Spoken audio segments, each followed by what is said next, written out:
as you get older, I think it's important to really get your execution and technique and everything dialed in because, again, when you're younger, you can get away with like, hey, if your form's off a little bit, it's no big deal. Like you're going to be fine. Whereas as you get older, you have all that wear and tear of everything else that you did for years. Welcome to the Wits and Weights podcast.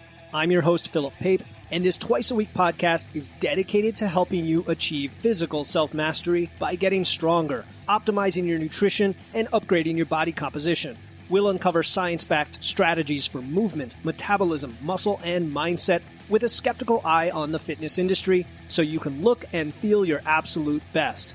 Let's dive right in. Welcome to another episode of Wits and Weights. Today, we're going to dive into two important topics, weight maintenance and recovery, with my special guest, Jeff Hoehn, who has tons of hands-on, tons of coaching experience with both nutrition and training and lots of other topics.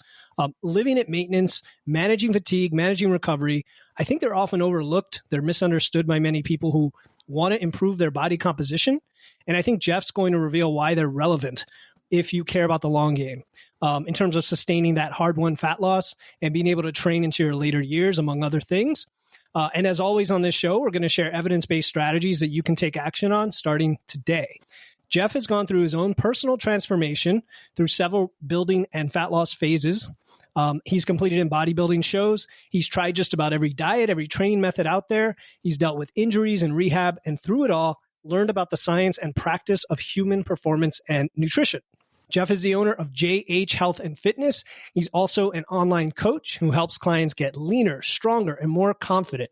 He believes, and I couldn't agree more, that coaching is a collaborative process where clients should be empowered with knowledge, empowered with skills. I invited Jeff on because I'm a huge fan of his podcast, The Mind-Muscle Connection, and I can relate to his self-experimentation, his curiosity for learning. On his podcast, Jeff interviews well-known experts like Mike Israetel, Steve Hall, and others, and he shares actionable tips in his solo episodes, like the recent one he did, number 262, on the laws of maintenance, which are relevant to today's discussion. So make sure to follow the Mind-Muscle Connection. And Jeff, it's an honor to welcome you to the show. Philip, thank you. That was a great introduction. Like I told you off air, man, I'm really impressed by your the amount of work that you put in ahead of time. I'm a little ashamed of myself now after this, but no, I appreciate you having me on. And I'm glad that you wanted to talk about these specific topics because I think they are super important and probably something that's maybe a little bit on paper boring, but I think it's awesome and a great chat to have. So I'm looking forward to chatting. Yeah, cool. No, I mean, I can nerd out on this stuff forever and people know me. No, I do. And I don't find any of this boring and we're going to make it exciting and interesting and people understand why they need to know it. So, no, I appreciate the compliment. And I do love your podcast. It's great. You've, cover a lot of topics, have a lot of guests, the solo episodes. Some of your mysterious teasers are like, here's a topic I find interesting. And then, it's like, what is he talking about today? So that's good. So let's get to know you a bit. Let the audience get to know you if they're not already familiar with your work. I guess I want to understand your motivation and vision for taking your past history with personal fitness, what you've learned, your experiences, and then sharing it with the world specifically through coaching and podcasting.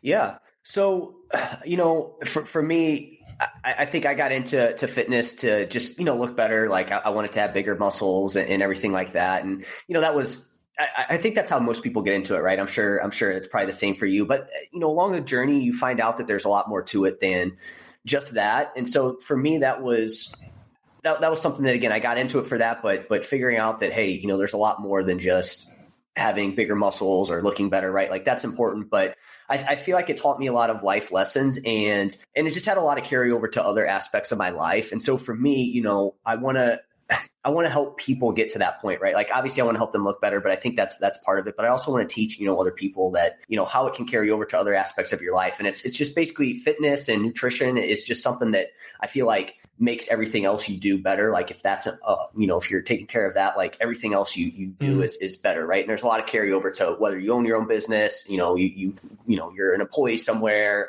relationships, managing money. I feel like there's a lot of carryover. And so for me, I just feel like that's the one thing that if you can get that nailed down, I just feel like other aspects of your life get better. And so for me, that's, why I want to do it. And I also feel like too, along the way, I'm sure you feel this way as well. There was just a lot of things that I probably did at one time that weren't great and I could have spent a lot of time and hard work.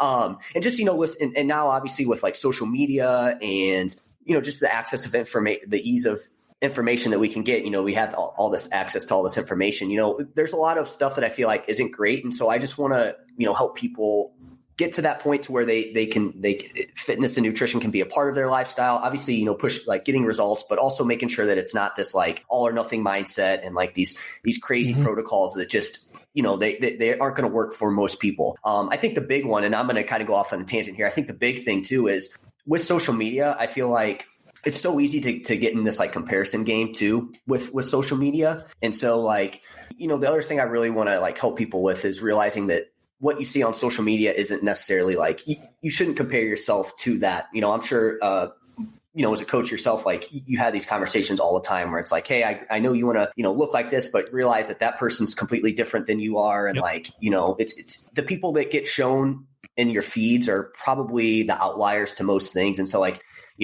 helping people with that, I think is super important too. So, that's, like I said, kind of went off on a side tangent there, but those are the things that kind of came to my mind when you asked that. Yeah, totally. And I can relate to a lot of that. I'm sure the listener can. It's probably why they listen to your show, my show, and others like it.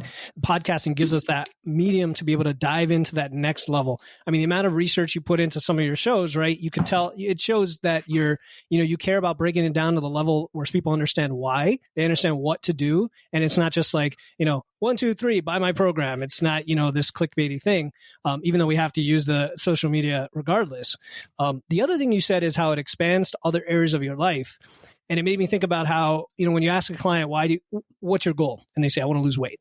Or what's your goal? I want to look good. You're like, okay, why do you want that? Right. And then they go to that next level. All right, I want to feel better. Okay, why? And you dig in. And that's kind of that deeper meaning for why we do this and why you want to help. But you also mentioned how it impacts other areas of your life. And I think that applies to mastery of anything, right? Like if you become a master of marketing, become a master of public speaking, it tends to transcend that into other things.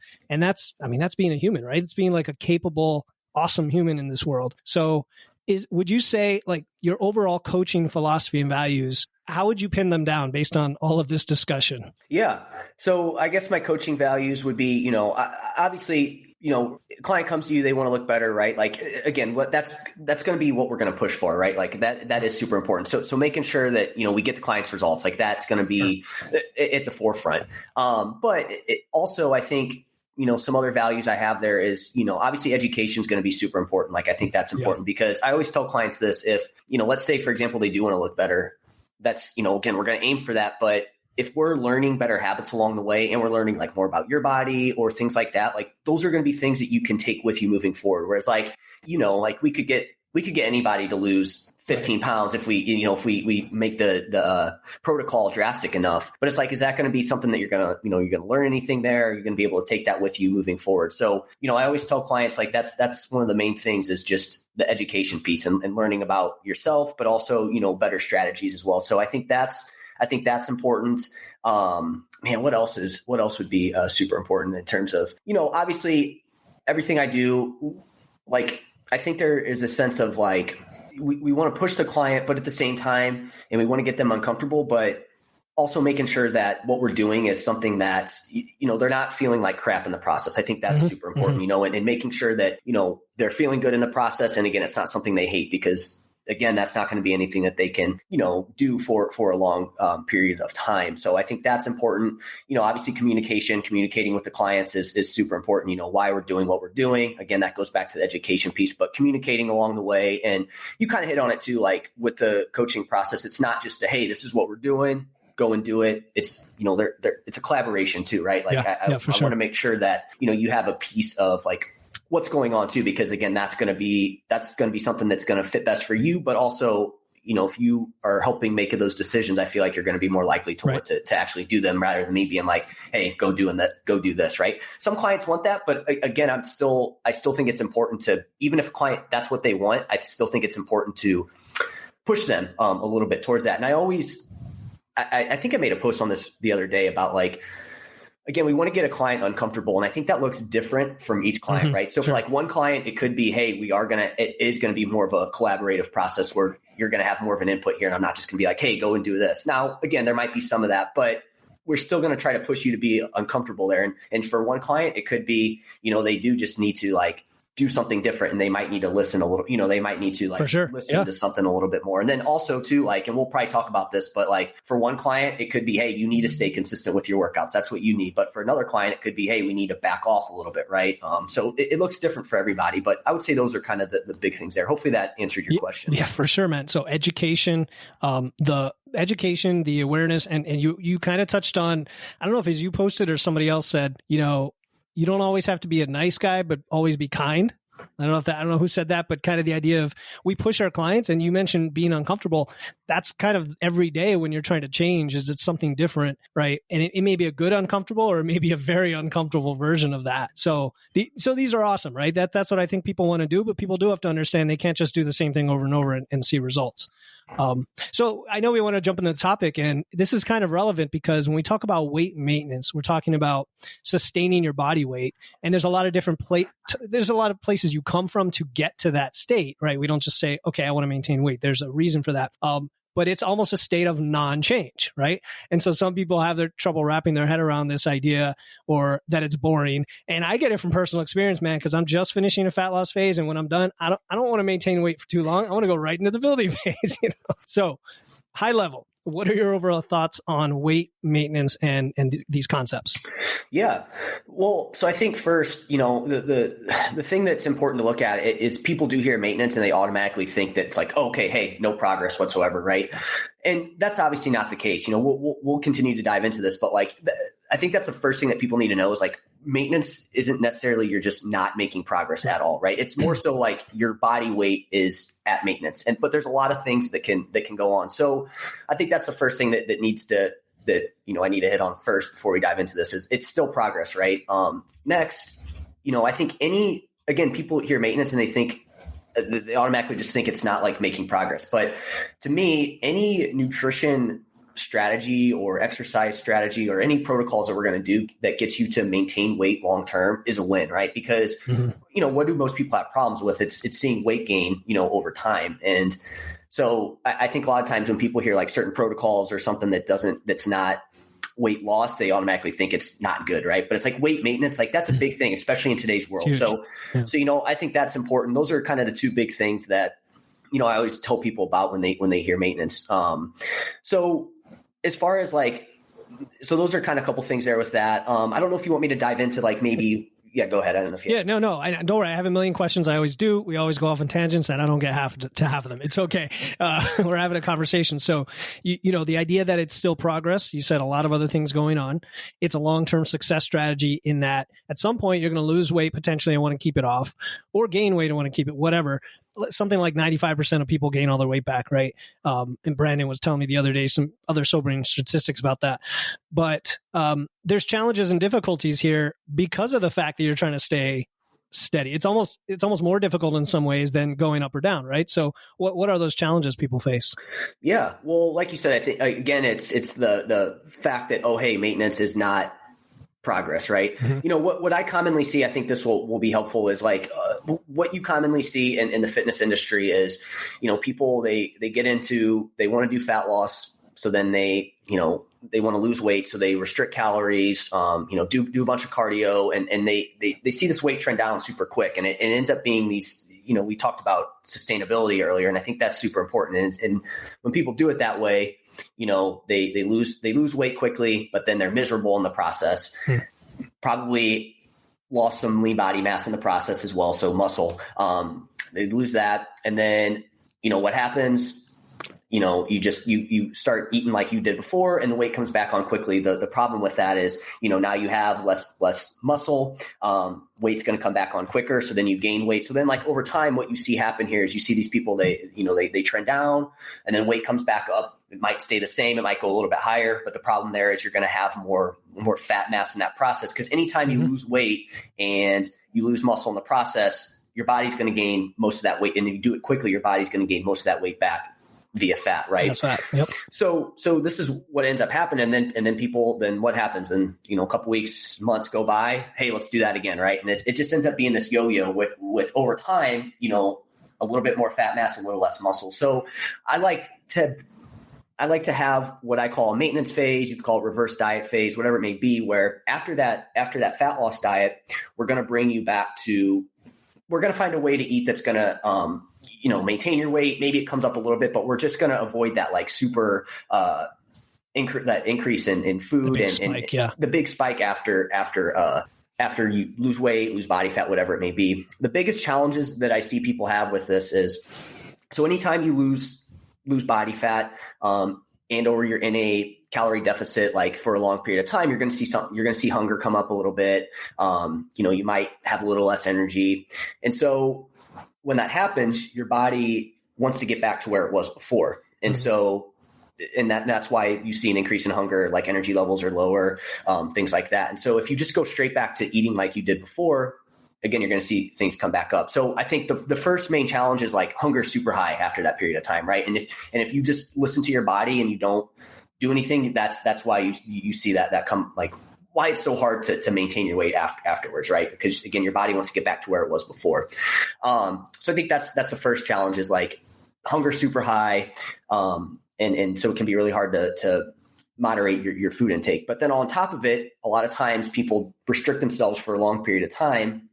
And then, what happens? You want to start to eat tasty food again. So people go straight back into eating tasty food and you're already hungry. And these types of foods are already really tough to moderate because they're just designed to get you to overeat and continue to eating Sure. and keep wanting more.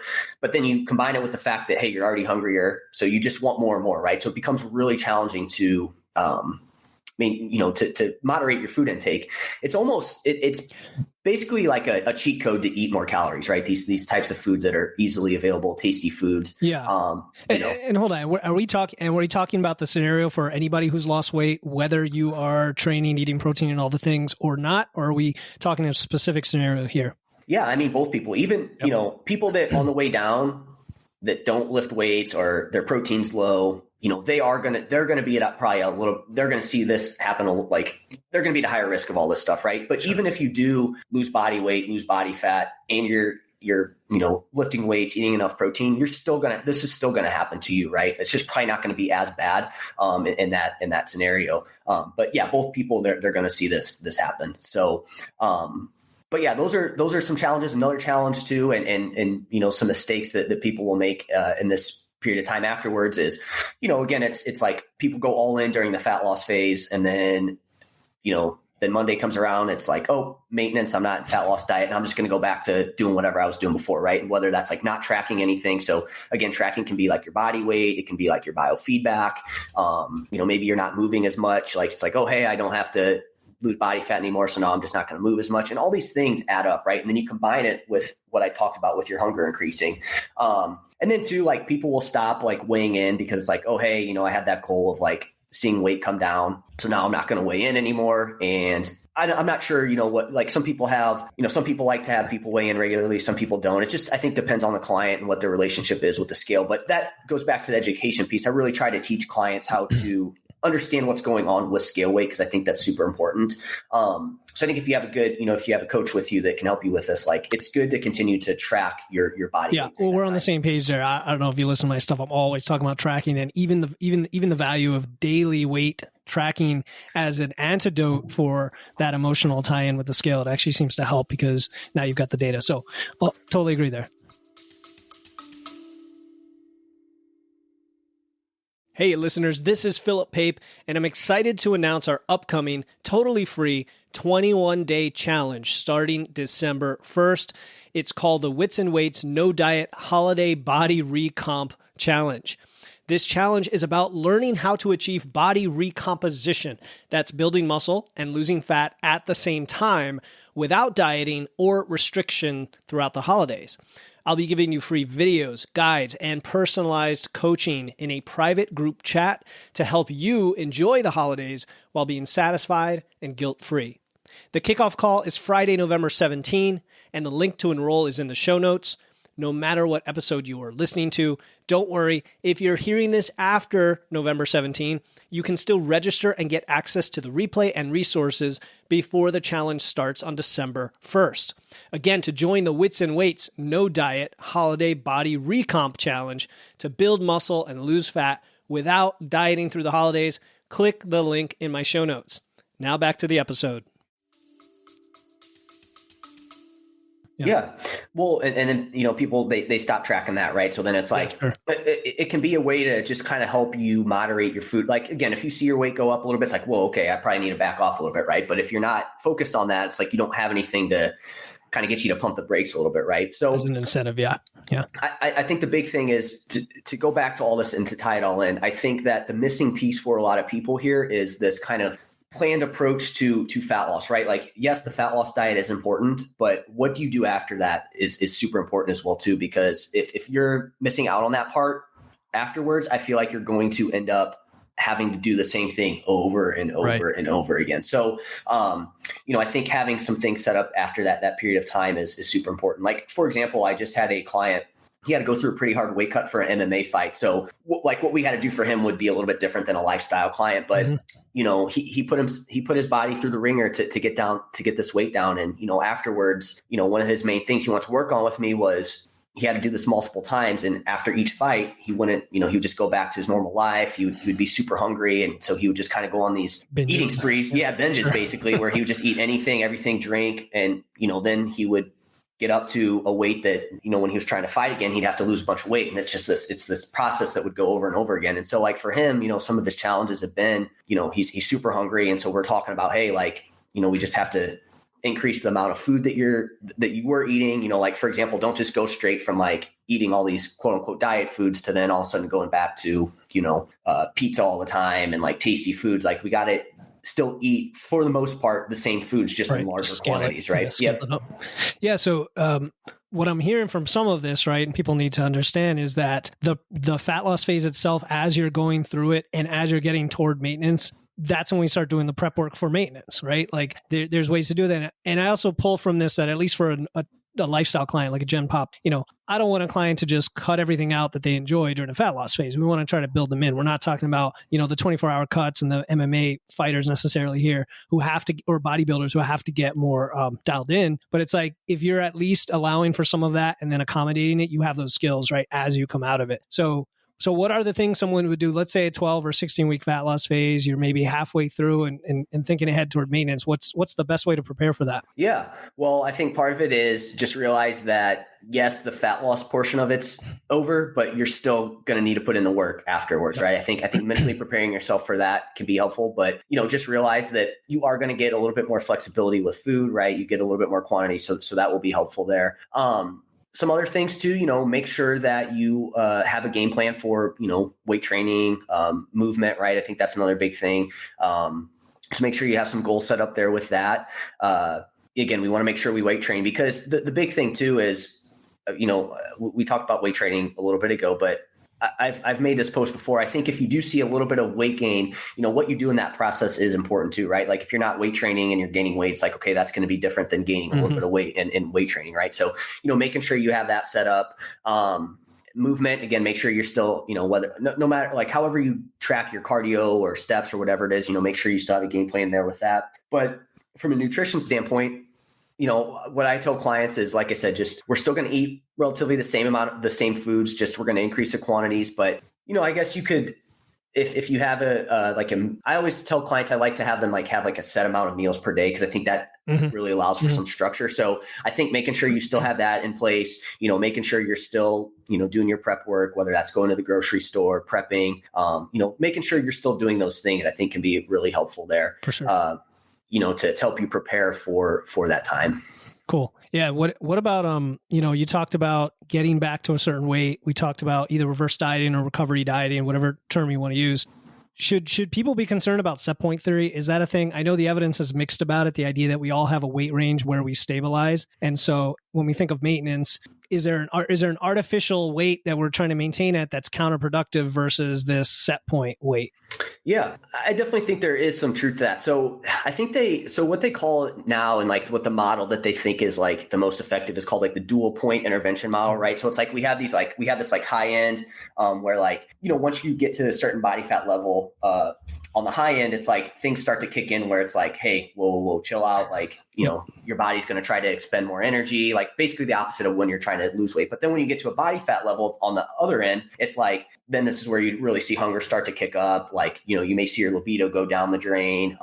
Sleep might start to suffer, energy levels suck, right? And anything in between there is where your body's like comfortable, right? So like, in that range for people, I don't know if people can see me obviously on a podcast, but like that range could differ from person to person, right? Like for one person that top end could be super high. So it's like their body's just going to want to keep gaining weight. For some people that bottom point could be really low, so they can just keep losing weight. But for some people, it's like, it's really small, right? Their body just really wants to stay where it's at. So I definitely think there's some, like, we do need to take that in consideration. But at the end of the day, what your habits are, I feel like are going to really determine where you fall at on that scale sure. in that range, right? And one other thing too that I feel like is important here with this is, and why I think maintenance is important. And again, when we say maintenance, like I think maintenance can be like a phase where you're just not trying to push body weight up or down. It can be a phase where maybe you're just trying to take some stress off the body.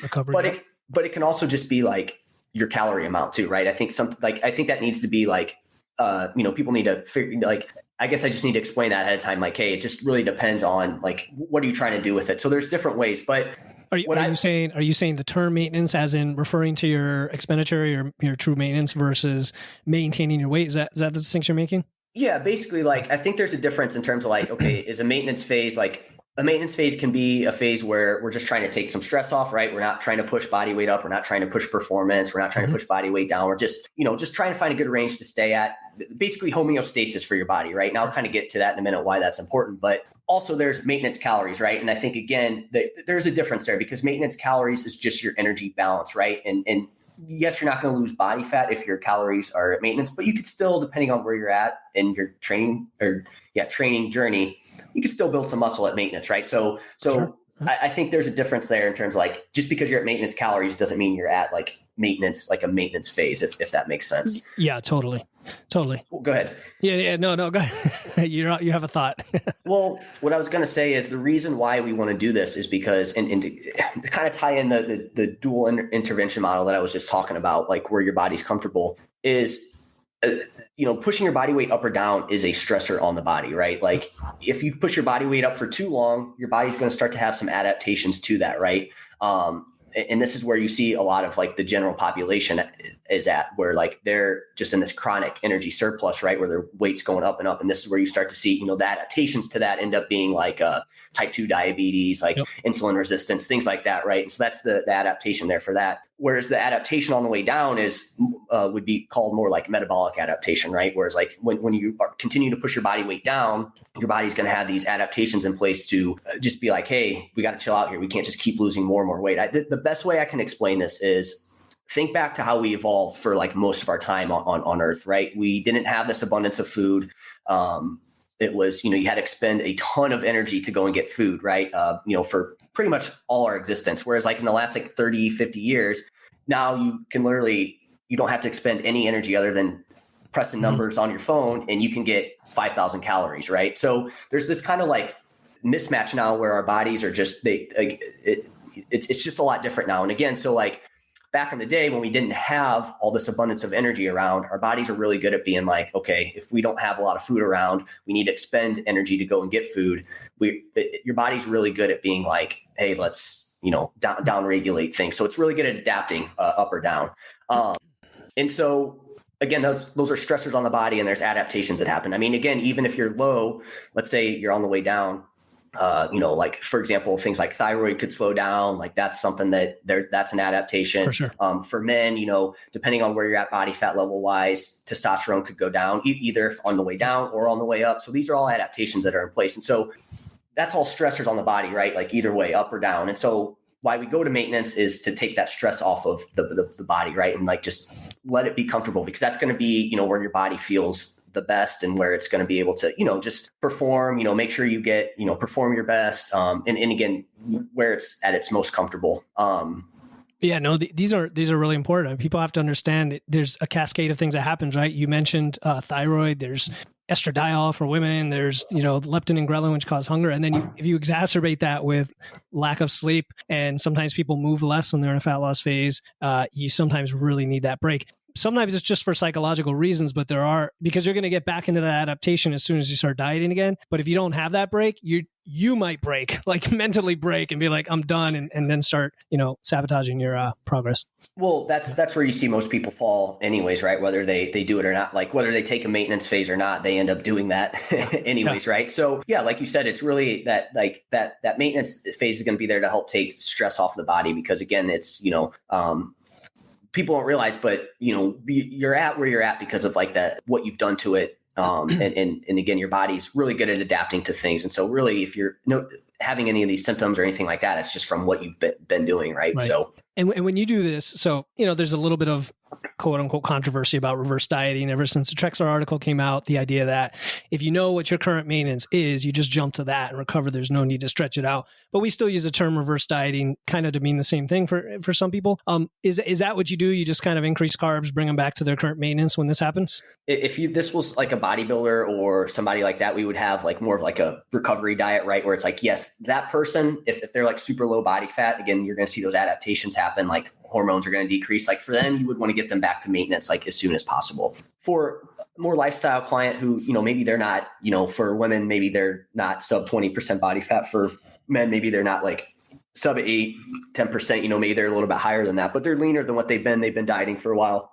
For that person, I'll do more of like a reverse back to maintenance, right? Mm-hmm. And the reason being is they're not as in bad of a shape as like somebody that's like super, super lean, right? So they have a little bit of wiggle room there to where we can slowly bring their calories back up and find where their like maintenance is at now. And that can be a good way to just not like, because I feel like if you go from dieting straight to your maintenance, you could see some weight gain come a little bit quicker. And for some people, they don't want to see that. So I like to use reverse dieting for more lifestyle clients and slowly get them back to their maintenance and just make sure that we don't overshoot anything on the way up. Makes sense. Again, yeah. And it's practical too, right? There's a sustainability aspect of just not jumping so many calories just from a practical standpoint. Yeah, no, absolutely. And I think too, if you're somebody that is in this situation and you're super worried about regaining weight and reverse dieting, like realize you're already like most of the way there. Like you already have a good plan in place. And so it's like the chances of you going overboard are very low. Whereas, you take somebody on the other end of the spectrum that they just are like, oh, I cannot wait to just go back to what I was doing before. It's like, okay, it's a little bit different there, right? So like the fact that you need a game plan and you're going to do that, I think is important. I think the downside with like a reverse diet is, and this is kind of what Eric Trexler talked about in his article, is like, it's a way to like kind of prolong the calorie deficit in a way. And so you just have to be careful with that you're not like sitting at these body weights or deficits you're not sitting in these body fat levels that are going to cause some of those issues that we talked about from like a hormonal, biofeedback standpoint. And also making sure that you're not in a deficit for a long period of time. Because again, like we talked about, your body's going to adapt to that. Even if it is a small deficit, it is going to continue to adapt to that. Yeah. So you just have to make sure that you're not doing it to like maintain some physique that isn't like doable for you. Right.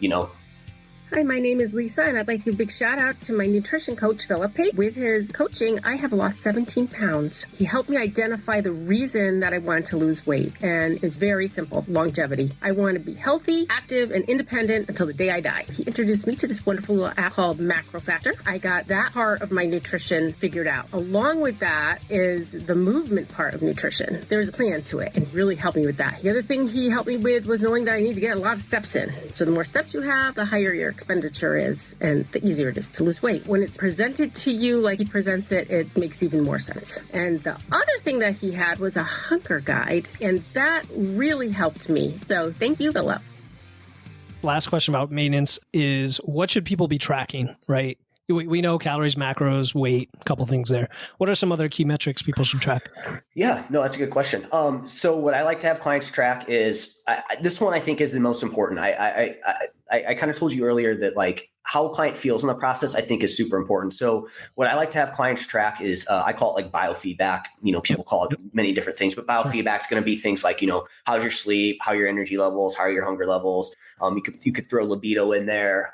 You could throw digestion in there. And so like tracking those things, I think, are super important because again, if those are in a good spot, like that, to me, that's the most important, whereas like if a client is saying that they're like super hungry or like libido is gone, like they don't have any libido, maybe for a female client, their menstrual cycle, like if those things aren't there, something's like we got to dive deeper and we got to figure out something that's going on there. Right. So like, I think that's the most important thing because in these maintenance phases, reverse diet phases, we want to see biofeedback improve. Right.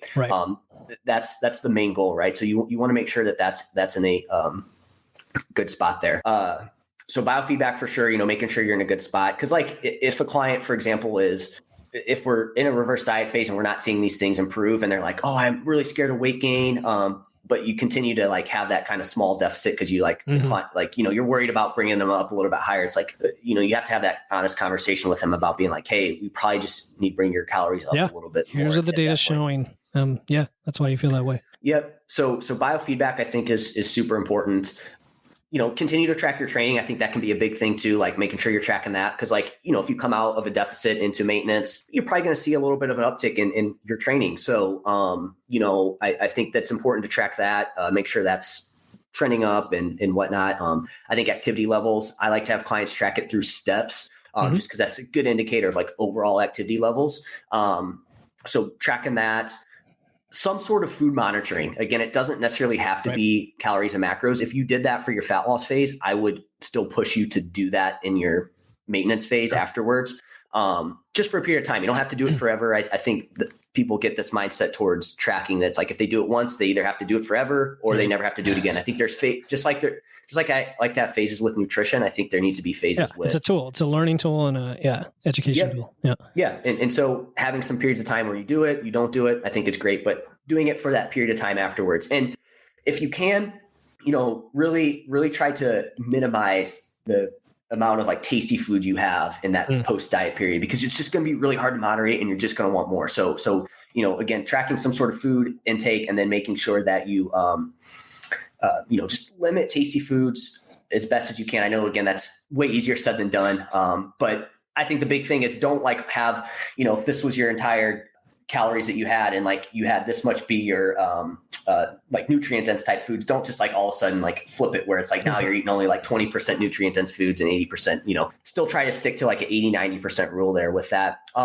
And then lastly, body weight. I think it's super important to continue to track your body weight in this period of time afterwards, just so, again, things aren't getting out of hand. Now, again, having a good coach like yourself to kind of coach people and educate them on like what's going on. Like, hey, if you're in a fat loss phase, you're super depleted, you don't have a lot of food in your system. And all of a sudden, we bring up your calories 200, 300, 400. You're going to see your body weight come up a little bit, right? Like there's fluid from the carbs.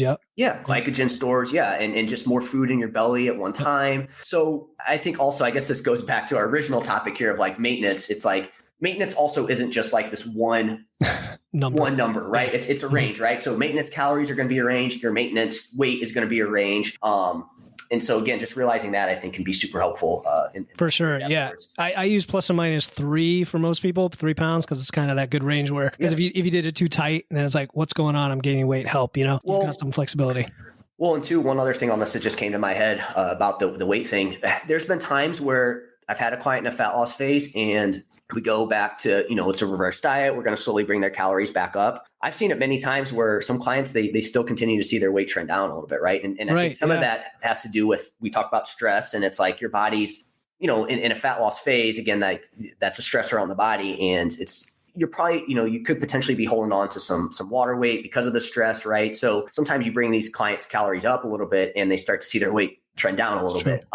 That's also has to do with like, if that, if you bring your calories back up, your body's like more, it's going to expend more energy because you're bringing in more food, things like that. But I've also seen clients where their weight stay the same. And then there's also clients that have seen their weight come up a little bit. Right. So you don't know until you actually do it, but just realize that you could increase calories, so your weight come down a little bit. It could stay the same or it could come up a little bit in that process. Yeah. And there's one other piece about maintenance. I'm kind of surprised I didn't bring it up, but the idea that, especially when you're getting started, right?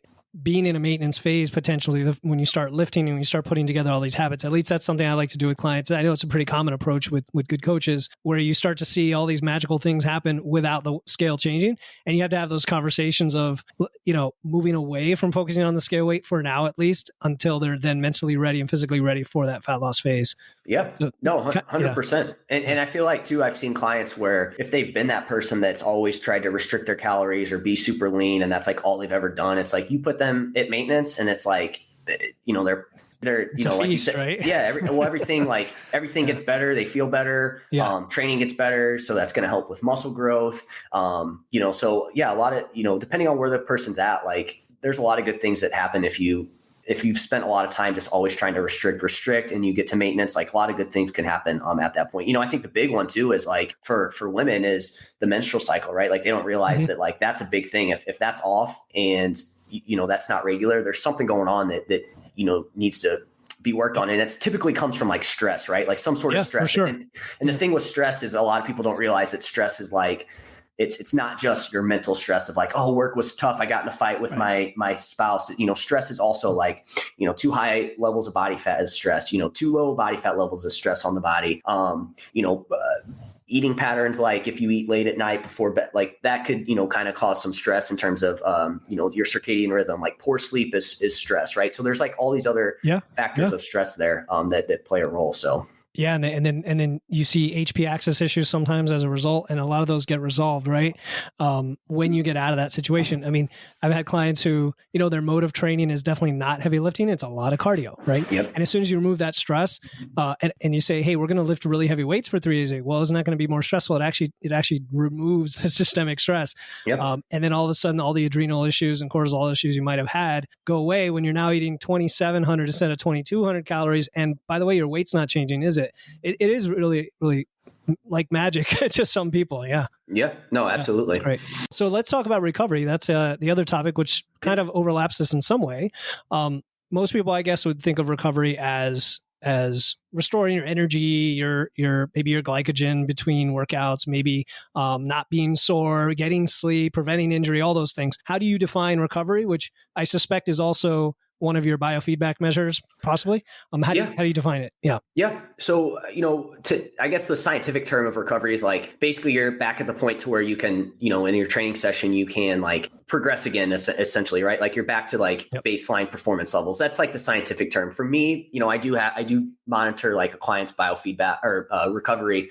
And what I tell them, okay, so like, it's going to be on a scale 1 to 5, like 1 for like a low, like for poor, 1 would be poor recovery ability. And like what that's going to look like would be like, you're just like super low energy. You're just like kind of, best way I could say is you're just kind of dragging, right? Like you're dragging, you're just low energy. Maybe you're like super sore, achy, motivation just is like kind of down the drain. You're just not feeling great. Your training session sucks. Like you're just not feeling good in your training session. You're super hungry, you just feel depleted, right? Like that to me that's poor recovery ability, right? Good recovery ability is going to obviously be the opposite of that, right? Like you have high energy, you're feeling great throughout the day. Hunger, depending on what phase you're in, hunger is not like super high or something like that, right? Like you feel sustained energy, you're feeling strong in your training sessions, you're feeling super motivated to train, to hit your goals. You could also throw like libido in there too, right? Like I've hit on that a couple times. If that's kind of in the gutter, like that's poor recovery ability. That's a sign of some sort of stress going on. You're under recovering somewhere. So again, on the opposite end, your libido's good, right? Like those are all like good signs there of, and that's how I typically tell clients like what that looks like there. Okay. Yeah. And wouldn't you say, so there's a subjective and an objective kind of element to this. And where I'm going with that is personal experience and clients who have said, hey, I felt sluggish going to the gym. I felt weak. I felt like there's no way I was going to get this. And all of a sudden they get a PR, right? Like where would you place that in this spectrum? Yeah, no, that's a good point, right? I mean, I think at that point, like if, like I know you said it's, and it is very subjective, right? So I think getting this data is important, right? And like, and tracking it, but as a coach, and like, even if you're just doing this for yourself, you don't have a coach, you're just doing this for yourself, you do need to like check into it a little bit as well too, right? Like ask yourself a little bit more about it. Cause like you said, it could be something where it's like, you do feel that way, but then you go in, like you said, you hit a PR. So yes, I do think that can happen. So honestly, that would, to me, fall under the recovery aspect too, where like you go and train and it's like you actually end up hitting a PR, right? Like, okay, then maybe your recovery is not as bad as it could have been. Like, to me, that tells me that it's not as bad as it was, right? So like that would be a sign of like better recovery than you think if you're going in and hitting a PR. I think too, sometimes, people have certain metrics, whether that be like HRV or they have like a whoop or something like that. And it will like tell them they're not recovering. So then like mentally you think that's the case. Yeah. Placebo effect. Yeah. And so I think you need to be careful with that. For sure. And then even like too, we talk about sleep and it's like, oh, I got a poor night's sleep. Yeah. So you go into that training session like, oh, this is going to be terrible. So like you do have to check yourself on this a little bit and like, don't put too much stock into one single thing, So that's what I would tell clients on it. Now again, like you said, it's subjective. So there's definitely going to be a potential like error with it. But I think it's more so when we're like noticing trends of like a client's consistently putting like 1, 2, or 3, and then, their training performance is actually showing that as well too. That's where it's like, hey, we definitely need to take more than one single day of this. Like it's going to take some time to really figure it out too. But I think what it does is it allows you to like look into things a little bit more and like just kind of double check, hey, could this potentially be off? Like, okay, maybe it is my sleep. Am I doing something sleep wise that's off? Am I maybe training a little bit too much? Am I pushing? You know what I mean? Things like that. Oh, totally agree. Then you can correlate it with other factors like you did stall in your lift or something, I ask this because a lot of people, especially as you get older, you deal with all sorts of aches and pains. You deal with, especially low back fatigue is very common, or low back pain. I personally have had days where I felt low back soreness, but then I know the type of soreness is fine and I can go do my workout. It's going to feel better. Other days, it's like, no, if I push this, something's going to pop, right? And you kind of get to know your body over time. You found that personally with you? Yeah, no, 100%. I think it's definitely going to take you some time to figure out like, okay, is this a pain that I'm going to push through, or is this a pain that like, hey, I really need to take it easy, right? So yeah, no, I think learning your body, I think in the beginning, if you are feeling that, like if you're, within like a year or so of training and this is happening, I do think you probably want to dial back your intensity a little bit, right? Mm-hmm. Like just because you don't know yet, like you said. But I do think in that situation, if you do have any sort of like, let's say recovery, you rate it as low, you have maybe some aches and pains. I think we need to be careful with like not that meaning like, oh, hey, I'm just going to lay around all day. Overreacting. Yeah. Right. Yeah, because I think that will probably make things worse. Whereas like in that situation, maybe you just go in and like you have a little bit of low back pain. And in your mind, you're like, oh no, if I don't go balls to the wall in this session, I'm going to lose all my progress. But I think as you get more experience, you realize that it's all about like finding things that are going to keep you going for long periods of time. Sure. So maybe that day it is just like dialing it back a little bit and it's more of just a lighter training session. Just showing up and getting in is that's what you need to do that day. And, that could be the thing that you get some blood flow to the area, it starts to feel better. Or maybe for you, it's like, hey, for me today, I'm just going to go and get some steps in or something like that, right? Because I think with the steps, that's one of those tricky ones that I always have this conversation with clients where they're like, oh, I was super tired today, so I just didn't do any steps. And, then it's like, well, I think part of your issue is you didn't get that activity, right? I'm sure you've had those days where you get stiffened up, affects the joints, affects recovery, et cetera. Yeah. You get stiffened up and then just laying around. I just feel like you just get this sense of like, you just get more tired doing it. Right. And so I think in that situation, maybe it is just going for a walk. Right. And so I think what I'm trying to say is like, you still need to do something, but in terms of the intensity that you're going, maybe that's not the day that you go and try to hit that PR on deadlift or something like that. You just dial it back and still get something in, because I think that's important. Yeah. And you touched on intensity. And so what I want to look at the variables here, the training variables, right? You've got volume, got intensity, frequency, exercise selection. I'm not a personal trainer per se, but I help my clients a lot with that and give them form checks. And one of the things I like to do is kind of invert the volume math. If the sets of 5 are just going to be too stressful, if you feel like that's just impossible, maybe we turn it to 3 sets of 5 become 5 sets of 3 or something, so you can change the intensity one way or the other. So how do we manipulate these variables? And also, there's confusion around this with recovery. Like I've heard, hey, I'm not going to work out 5 or 6 days a week because I'm in a fat loss phase. But there's kind of a premise there that more days means more stress, when that's not always true, right? Because sometimes shorter sessions on more days can reduce systemic stress. So how do we make sense of it all? Yeah. So I think with that, like you said, they're all kind of related to each other, right? It's like, I guess the best way to describe it would be like anybody that's ever like that's played a video game where you like create your own player. It's like you basically you can't have everything be at the max, right? Like if you want to be like the strongest, Skill then points. then you can't be like the fastest either, right? Like you're going to have to take a hit on those other like kind of traits or attributes, whatever you want to call them. And so it's kind of the same thing, right? It's like I think the more often you train, so frequency, if you train 6 days a week, you're going to have to manage it to where maybe volume's a little bit lower per session, right? Or maybe intensity's a little bit lower per session, or not every time you train, you're going to like have these exercises that are going to be like super fatiguing, right? So like take like a Romanian deadlift, that's going to be pretty fatiguing on the body. And so maybe you're not going to be able to do that every training session, right? You're going to have to maybe do like a leg curl one day or something like that. Something that again, people are like, oh, that's a machine isolated exercise. Do we want to do that or not? It's like, well, it just depends on that, right? So again, intensity probably will have to go down a little bit. You're not going to be able to train to failure every single set for every exercise. Whereas say you have somebody that trains 3 days a week. It's like, okay, now we can probably push failure a little bit. Like you can go a little bit closer to failure because you're just not training as much overall. The volume per session could probably be a little bit higher. Now, again, there's still, there comes a point to where you can't just keep doing more and more volume. So there's going to be, there's going to be a point to where like, if you can only train 3 days, there's going to be some limitations there. But again, you can maybe pick exercises that are a little bit more fatiguing and you can do those each session. So all these things, play a role and they're all tools really there. Right. So that's kind of the best way that I guess I could describe that. I don't know if that answered all your questions on it, but if you had people are just wondering like which of these have the biggest impact? Is it the volume, like, and the tonnage really? Because, maybe intensity load on the bar isn't what's stressful, except it could be if you're doing a lot of deadlifts and you can't do that 3 times a week. So, or does it depend? I mean, the answer is always it depends, right?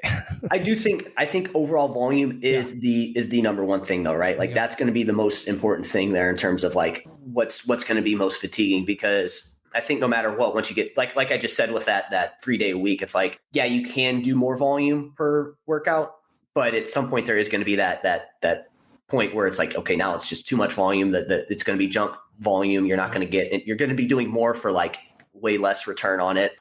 So I do think at the end of the day, volume is, going to be the number one thing there in terms of what's going to, like, same thing for like if somebody that runs, they'd like to do a lot of running. It's like the biggest thing there is the amount of volume that they have to do. Right.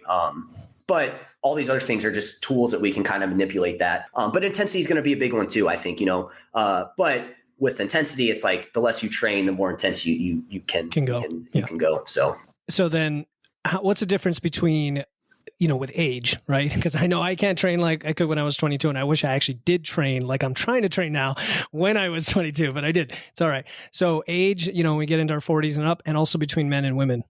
Yeah. So as far as the age thing goes, it's definitely, I think as you get older, like the volume you can do is definitely going to go down, right? There's no doubt about that. But I also think that has a lot to do with, I think genetics are going to play a role in just aging in general. But I still think that has more to do with lifestyle than what people want to attribute it to, right? I mean, just think about it. When you were 20, it was like, yes, you could get away with less sleep, but you were still probably sleeping more than you do now. Oh, yeah. You had way more free time to do whatever you wanted. And again, that's going to be part of the recovery and stress process. You just had less responsibilities back then. So it was like, you didn't have the kids, you didn't have the pets, you didn't have the big house and the mortgage, et cetera, et cetera. Yeah. So I think that's going to play a big role in it. Right. So, but as you age, it's definitely going to be, you're definitely not going to recover as well as you did when you were younger. So, this is where, like, as you get older, I think it's important to really get your execution and technique and everything dialed in, because, again, when you're younger, you can get away with like, hey, if your form's off a little bit, it's no big deal. Like, you're going to be fine. Whereas as you get older, you have all that wear and tear of everything else that you did for years. I think each time your technique is off a little bit, I think it's gonna play a bigger role, right? So I'm a huge fan of, like, when people are trying to build muscle, like the best thing you can do is really focus on that execution and technique. Don't think that it's always about like just trying to push yourself to the wall, like as far as you can, doing as much as you can. Like, you're going to have to dial it back. And the best thing you can do is get away with getting more out of each rep. Because I think that's going to really help with the injury aspect of it. And again, as you know, the best thing you can do is do things that you're going to be able to do for long periods of time. That's where you're really going to see that big difference there with everything. So yeah. Yeah, the whole thing about form, it's spot on, and yet I can't tell you how many guys I've seen, men and women, but I'm in a barbell club. It's a lot of dudes that are like 40, 50 years old, and every day it's some lesson about how they hurt themselves and how they're not going to do it again. And it's like, we just don't learn. You almost have to go through a little. I did that myself. I ended up having back surgery, not because of lifting, but it definitely made me more conscious of every time I lift, I'm going to focus on a cue for this lift, every rep, every time I go, forever. Like, that's so important. Well, I think too, for one, for guys, it's more of an ego thing, right? Like, sure. I think that's the big thing there. It's all about, this person does this, so I got to match that. But it's like, how you perform that lift is just so important, right? I had this conversation with Steve Hall, actually. And like, we talked about how like you used to see these guys in the gym that would do like, they would have like 2 plates on there and you'd be like, oh, that's amazing. But you never really like paid attention to how they did that, how they actually performed it, right? And that is such a big part of it. So, I think that's important. But then you have people on the other side that I think overly focus on technique and then they don't ever progress. So stay light. Yeah. Got it. So you need to find that happy medium there. But, with the weight training, I think the reason that's so important to get good technique is because you got to think you're doing, multiple reps, multiple sets per week. And again, you mess up, if your form's not perfect once, it's no big deal, but you do that over and over again. And these things do start to add up. That's why with like weight training, you don't see a lot of like acute injuries where it's like, it happens right then and there. It's more of this like buildup of like, you have like more aches and like tendinitis and things like that. Yeah. So what about you? What about your personal approach to recovery? You've probably dealt with some setbacks and failure, injuries, things like that. What have you dealt with that? Can I actually, I know you had one more question there about the women. Oh yeah. Yeah. The right. difference. Do you mind if I go over that? No, go for it, please. Well, I was going to say women on average tend to recover a little bit quicker than men do. They just, the way that their bodies are, they can recover a little bit quicker. And that goes for like in between sets, in between sessions. Part of it too is probably like men do have more muscle mass than women do generally. So I think that probably plays a big role. And again, just like absolute weight lift, it's going to play a role in that. But women do tend to recover a little bit quicker. And so really, what does that mean? I mean, all that means for women is they can probably get away with a little bit more training volume. Like their programs might have a little bit more volume than like compared to men. Again, this is generally it's a double-edged sword, right? Because you need that volume too. Yeah. Yep. And they can maybe rest a little bit shorter in between sets. But again, obviously individual variation there is the most important, and you obviously have to kind of see it for yourself in terms of what that's going to look like. So. Yeah, women should be aware, and all this stuff is on average, right? Like every individual is going to respond differently. It's funny you mentioned about the weight, because I remember looking into this not long ago. There are some actual genetic differences that, independent of the weight lifted, that do help women recover better. I just don't remember the details. Estrogen's involved, but I don't remember the rest. Estrogen, and I think too, women typically have like more type 1 muscle fibers than men, and so those are a little bit more fatigue resistant, and they can recover quicker. Yeah. They're a little bit more like endurance type muscles. Right. I knew you'd have the answer. So there you go. Yeah. So then what about you? Is there any particular story you've got about recovery? Yeah.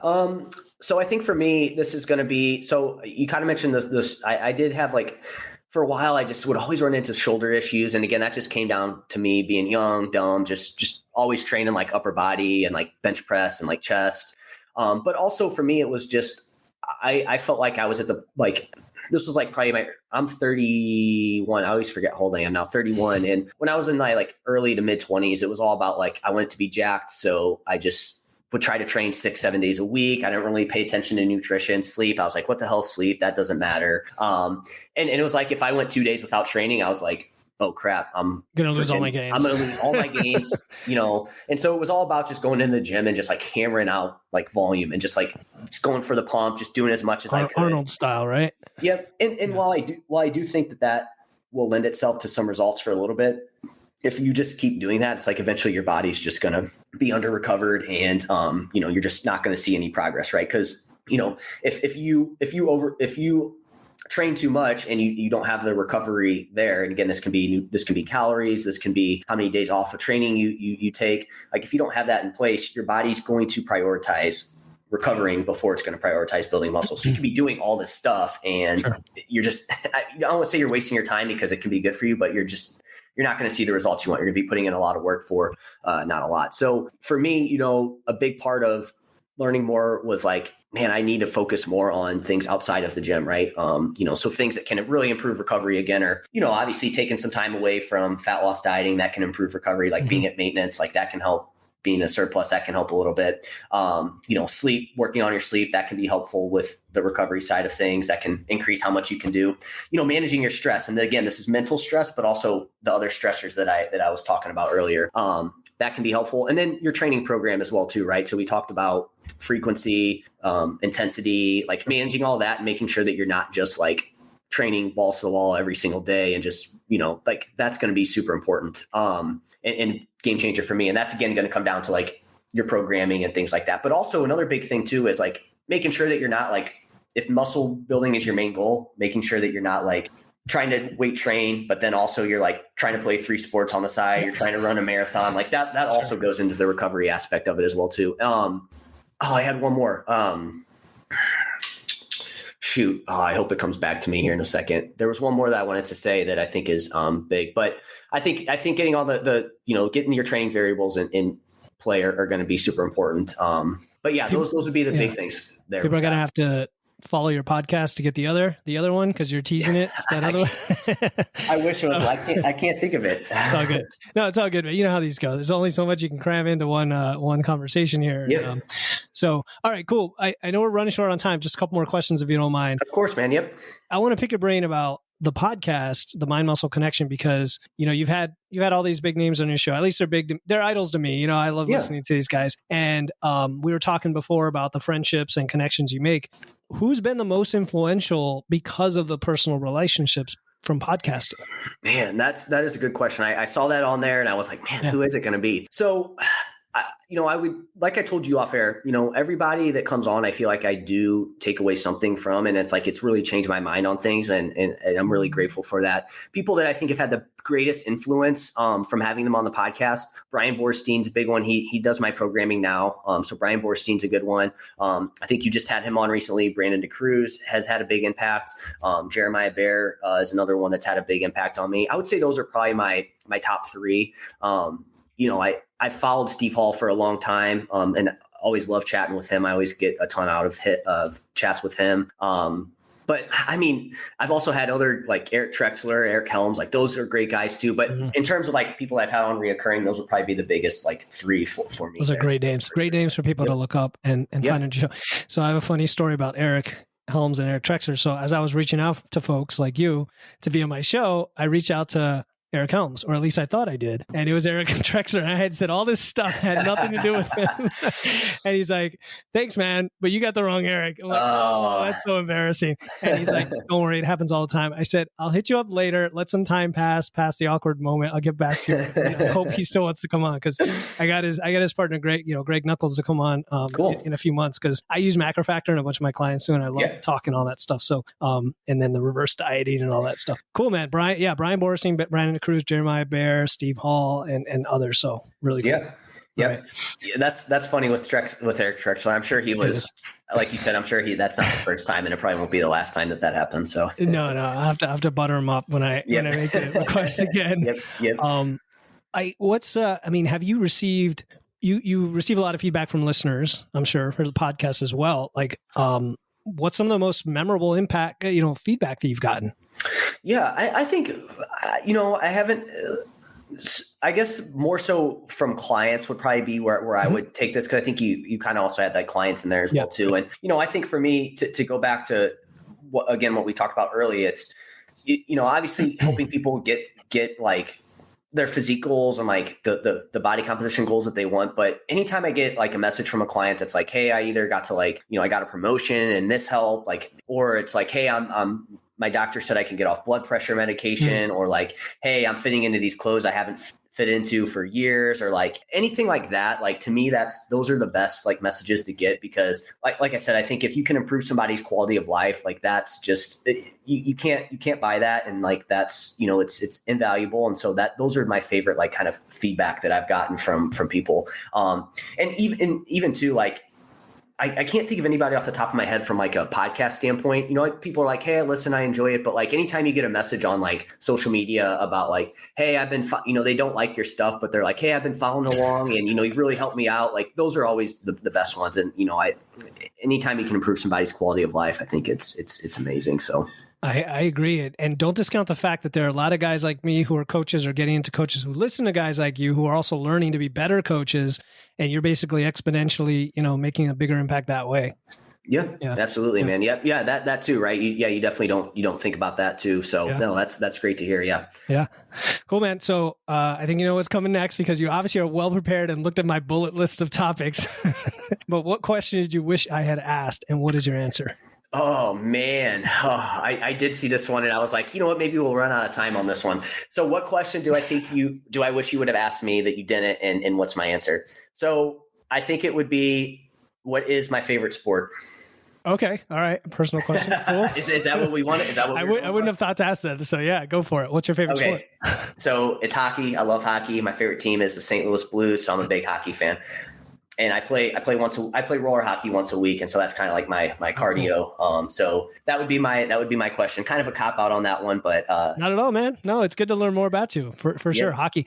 It's funny. I grew up in Florida, so I didn't grow up watching hockey, but then I went to Rensselaer Polytechnic. It's an engineering school in New York, and they were a Division I hockey team. So There's nothing like watching hockey in person is awesome for people listening. It's great. Yeah. Oh, it is. So I'm from St. Louis, Missouri. So I think I might have just said that, but St. Louis Blues are my team. But man, I'll tell you what, if you've never been to a hockey game, you got to go. It's freaking amazing. Where do you live at now? I'm in Connecticut. Connecticut. Got you. No professional sports here. Yeah. Right. Resurrecting that. Yeah. Yeah. Cool, man. Yeah, actually, the Final Four, right? UConn's in there with Miami, and because I'm from Miami and a Canes fan, and I also have to root for UConn. It's a little bit of a conflict up here. Yeah. Well, I guess this is now you get to find out who you're really rooting for. I guess so. It's whoever my wife tells me to. No, that's true. Yeah. All right, man. So where can listeners learn more about you? Yeah. So podcasts, like you mentioned, Mind Muscle Connection, 3 episodes a week. I have a guest once a week as well too. Instagram is where I'm most active. So Jeff, HOEHN _. And so those would be the top 2 places that I'm most active on and where I would push people to. Cool. I'll do that. I'll put that in the show notes, the podcast for sure, which is an easy request because you're already listening to a podcast. So just go follow his, and then IG Jeff Hoehn _. Yep. All right, man. It's been an awesome conversation. Really appreciate you coming on the show. Yeah, no, I appreciate you having me on. It's like I said off air, it's always interesting to be on the guest side of things, but it's always fun to chat. And I honestly feel like this went by pretty quickly. So love the questions, man. And I love what you're doing, and keep it up. Likewise, learn from the best. All right, sir. Take care. Thank you. If you've been inspired by today's interview and are ready to take action and build momentum on your health and fitness journey, just schedule a free 30-minute nutrition momentum call with me using the link in my show notes. I promise not to sell or pitch you on anything, but I will help you gain some perspective and guidance so we can get you on the right track toward looking and feeling your best.